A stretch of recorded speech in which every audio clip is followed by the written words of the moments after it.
Crayon Physics Deluxe belongs to a new type of game I like to call misleadingly difficult indie titles. I guess this can apply to games developed and published by big teams, but I find that this type of game is found more in the indie field.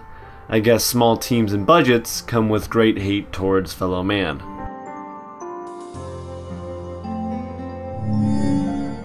When I say small teams, I mean it.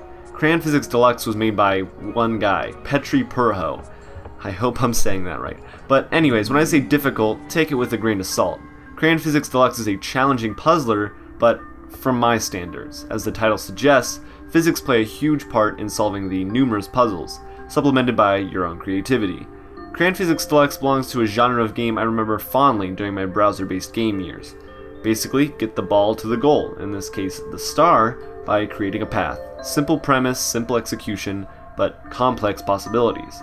Regardless, every idea you have is tempered by the consistent physics engine. You can't just draw a path in the middle of the air. In the same way, you can give the ball a slight push towards your objective, but ultimately you can't just mash that mouse button up a steep hill. You have to come up with some creative means of getting that little yellow star, and that's probably why I suck at this game. I'm just not very creative.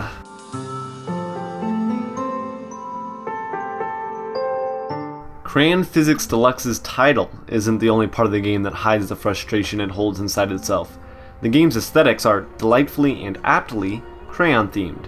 What appear to be childish doodles adorn the two-dimensional landscape of each of the 7 worlds. Additionally, many levels are named cleverly and have a specific theme.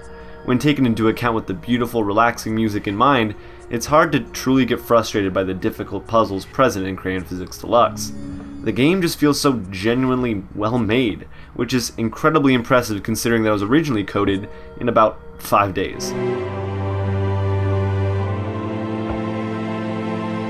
Crayon Physics Deluxe presents a simple gameplay hook and sticks to it. The game doesn't get too repetitive considering the relatively short length of many of the levels and the investment provided by the difficult ones. The game even offers new developments in the gameplay. Nearly every world provides a new mechanic or addition that keeps the gameplay varied yet still focused.